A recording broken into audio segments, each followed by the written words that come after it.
Assalamualaikum warahmatullahi wabarakatuh. Salam Handball Indonesia. Di channel YouTube ini saya akan membahas tentang peraturan-peraturan pertandingan cabang olahraga bola tangan. Semoga dengan ini dapat bermanfaat untuk kita semua. Tentunya saya ingin mengucapkan terima kasih kepada Pak Amarta dan juga Pespek yang telah mendukung kegiatan ini. Sebelum kita memulai, teman-teman mohon untuk subscribe, like, dan share video ini dan YouTube channel saya. Semoga saya dapat terus berkontribusi untuk Handball Indonesia. Di video kali ini saya akan membahas dua pasal peraturan-peraturan pertandingan cabang olahraga bola tangan. Yang mana pasal pertama itu akan membahas tentang lapangan dan gawang olahraga bola tangan. Lapangan permainan olahraga bola tangan berbentuk 4 persegi panjang dengan panjang 40 meter dan lebar 20 meter. Terdiri dari 2 gawang dan area bermain. Terdapat pula zona aman yang mengelilingi lapangan permainan dengan lebar sekitar 1 meter sejajar dengan garis samping dan 2 meter di belakang gawang. Ada pula garis tengah menghubungkan titik tengah 2 garis samping. Kemudian garis pergantian pemain untuk masing-masing tim memiliki panjang 4,5 meter, 4,5 meter dari garis tengah. Ya, jadi dari garis tengah ditarik ke kanan atau ke kiri itu sepanjang 4,5 meter. Bagian ujung garis diberi tanda 15 cm ke dalam lapangan dan 15 cm keluar lapangan. Garis batas pelatih memiliki panjang 1 meter dari garis pergantian pemain. Jadi dari garis pergantian pemain tersebut ditarik lagi 1 meter ke arah garis tengah. Ya. Lalu kita mengarah ke bagian gawang, di mana ada beberapa garis. Yang pertama, garis lemparan bebas atau yang biasa kita sebut garis 9 meter. Ya, garis 9 meter ini dibuat putus-putus. Ya, garis ini dibuat garis putus-putus. Dibuat 3 meter di bagian luar area garis gawang. Kemudian kita masuk ke dalam lagi, garis 7 meter adalah garis dengan panjang 1 meter tepat di depan gawang dan 7 meter jauhnya dari garis gawang, ya. Garis ini tujuannya adalah untuk tempat di mana pelempar ketika melakukan lemparan 7 meter. Kemudian garis perintah penjaga gawang memiliki panjang 15 cm berada di depan gawang. Panjangnya ini dari garis gawang sepanjang 4 meter. Maksud garis ini adalah di mana penjaga gawang boleh maju sampai 4 meter ini ketika terjadi lemparan 7 meter, ya. Jadi maksimal majunya seorang kiper ketika terjadinya lemparan 7 meter adalah 4 meter ini. Kemudian garis 6 meter adalah garis yang berada di 6 meter jauhnya dari garis gawang. Nah, beda halnya dengan 4 meter ini. Ketika 6 meter, garis 6 meter ini adalah daerah kekuasaan penjaga gawang, ya. Ketika permainan sedang berlangsung, penjaga gawang boleh menangkap bola di area 6 meter ini, ya. Namun, pemain penyerang ataupun pemain bertahan tidak boleh masuk ke area penjaga gawang ini. Baik, kita lanjut ke gawang, di mana gawang olahraga bola tangan ini memiliki panjang 3 meter dan tinggi 2 meter. Ya. Yang mana tiangnya itu selebar 8 cm. Dan juga jarak antara garis gawang ke belakang itu jaraknya 1 meter.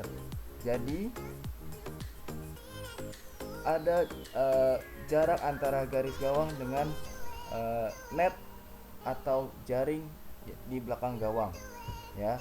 Panjangnya 1 meter dari garis gawang.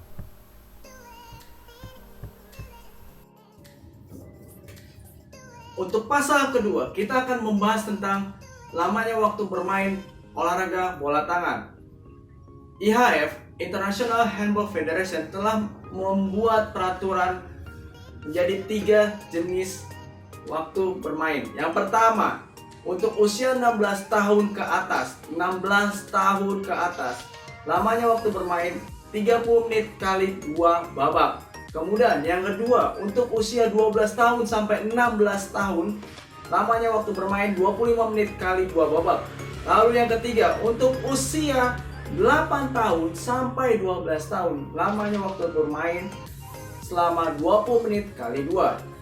Setiap babak pertama dan juga babak kedua pasti tentunya ada waktu istirahat antara babak pertama dan babak kedua.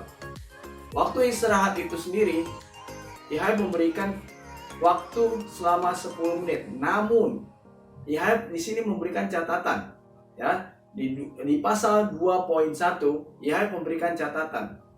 Setiap negara atau federasi boleh membuat peraturan atau memberikan waktu istirahat lebih dari 10 menit asalkan maksimalnya 15 menit, ya. Jadi IHF memberikan peraturan sendiri selama 10 menit, ya, itu minimal. Namun IHF memberikan kebebasan kepada federasi atau negara-negara untuk memberikan waktu lebih asalkan jangan lebih dari 15 menit. Kemudian apabila babak pertama, babak kedua telah berakhir, namun keadaan masih skor masih imbang atau draw, ya, akan diadakan perpanjangan waktu atau pertambahan babak, ya, waktu babak pertambahan. Namun sebelum kita memulai pertandingan tambahan, setiap tim akan diberikan waktu 5 menit untuk istirahat terlebih dahulu, ya. Untuk waktu babak pertambahan, mereka diberikan waktu 5 kali 2 babak, dimana setiap babak pertama dan babak kedua mereka akan istirahat, ya. Mereka akan ada jeda pertandingan antara babak pertama dengan babak kedua. Dalam pertandingan babak tambahan itu akan ada istirahat selama 1 menit, ya. Nah, kemudian apabila masih sama nih, dari babak pertama sampai babak kedua masih imbang skornya, kemudian mereka akan melakukan yang mana yang kita sebut lemparan 7 meter. Mereka akan diberikan kesempatan lemparan 7 meter. Ya, setiap tim akan diberikan kesempatan 5 pemain untuk melempar bola, ya, dengan catatan pemain tersebut belum didiskualifikasi atau belum dikasih kartu merah ataupun belum dikasih, ya. Yang penting pemain tersebut masih bermain, ya, tidak terkena kartu merah. Oke.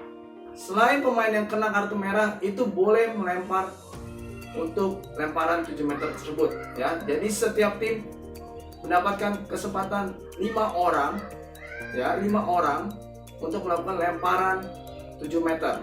Namun apabila dalam 5 orang itu masih sama, maka akan diadakan lagi, ya, diadakan lagi lemparan 7 meter lagi sampai dapat pemenangnya. Masih di pasal 2, yaitu tepatnya di pasal 2.3 Final Signal. Pertandingan olahraga bola tangan bisa berlangsung ketika satu pemain telah melempar bola di tengah lapangan, ya. Ketika wasit meniup peluit,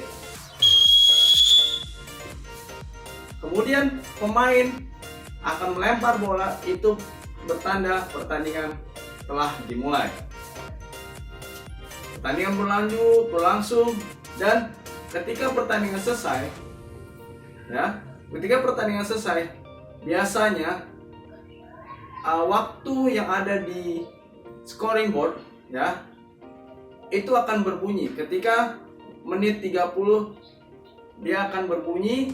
Namun apabila tidak ada bell ya. Biasanya tidak ada bel otomatis, biasanya yang dari timetable atau technical delegate akan memberikan instruksi, akan membunyikan peluit mereka,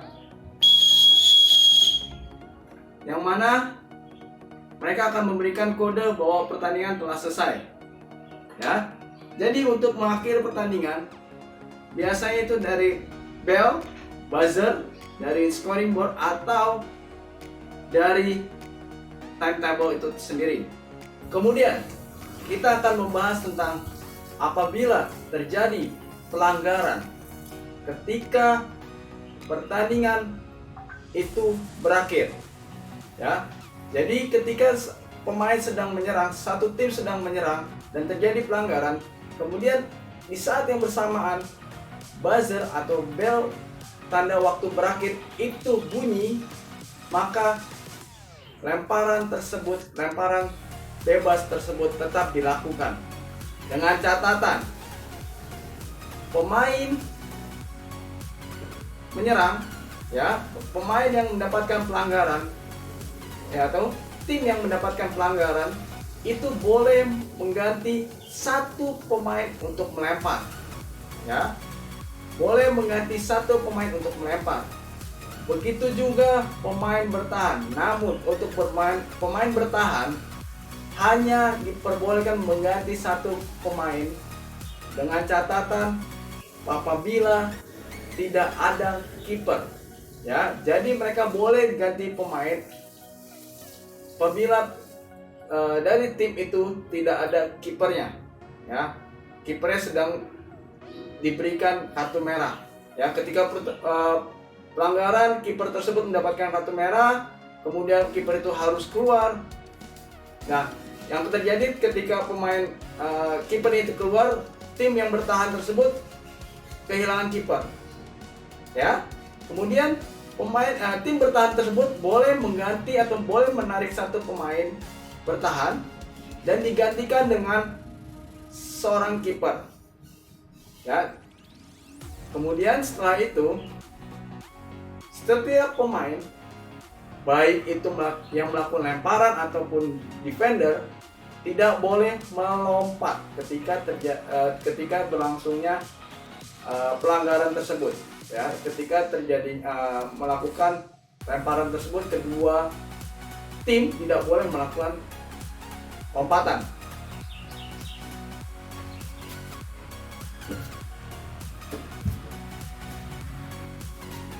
Selanjutnya, saya akan membahas tentang time out. Setiap tim diberikan kesempatan 3 kali time out, di mana setiap babak akan diberikan 2 time out. Babak pertama, setiap tim diberikan time out 1 dan time out kedua, ya. Setiap time out akan diberikan waktu 1 menit. Kemudian untuk time out nomor 2 dan nomor 3 itu bisa dilakukan di babak kedua, ya. Tidak berlaku untuk time out pertama. Time out pertama khusus untuk babak pertama. Dan untuk time out kedua, pada saat babak kedua 5 menit terakhir itu tidak berlaku. Maka time out kedua di 5 menit terakhir itu harus diambil, atau bisa kita katakan tidak berlaku. Maka di 5 menit terakhir hanya satu time out yang bisa dilakukan oleh setiap tim. Untuk time out ini tersendiri tidak berlaku sama sekali di overtime atau babak pertambahan waktu. Jadi time out dapat diberikan kepada setiap tim hanya untuk regular time, ya, untuk pertandingan waktu normal, tidak untuk pertandingan babak tambahan, ya. Jadi satu tim dapat 3 kali time out, babak pertama, time out pertama, dan time out kedua. Dan kemudian apabila time out kedua tidak dipakai pada saat babak pertama, maka time out kedua ini boleh dipakai pada saat babak kedua. Namun babak kedua 5 menit terakhir time out kedua ini harus diambil atau tidak berlaku lagi. Ya, begitu juga timeout pertama hanya berlaku untuk babak pertama. Ya. Kemudian timeout ada berbagai jenis lagi. Ketika time delegate atau timetable memberikan sinyal timeout, ya, maka wasit harus menghadap ke timetable dan menanyakan ada apa, dan menanyakan apa yang terjadi. Oke. Namun wasit, ya, referee dalam pertandingan, dalam lapangan pun dapat memberikan timeout, dapat memberikan pertandingan dengan sinyal. Kemudian wasit tersebut memberikan suspension ataupun diskualifikasi buat pemain. Itu boleh, ya. Kemudian untuk memulai pertandingan lagi, wasit harus memberikan sinyal dengan tanda pertandingan dimulai kembali, ya. Jadi ada timeout bisa diberikan ketika terjadi pelanggaran dan ketika wasit ingin memberikan suspension atau red card, oke, ataupun red card, dan juga timeout, normal timeout dari setiap tim, ya. Demikian video yang saya buat kali ini, yaitu pasal 1 dan pasal 2.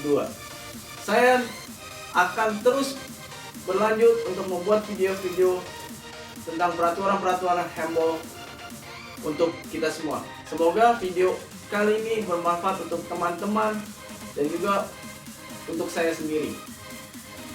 Semoga teman-teman terhibur, dan jangan lupa teman-teman untuk subscribe, like, dan share video ini dan YouTube channel saya. Semoga saya dapat terus berkontribusi untuk kemajuan bola tangan Indonesia.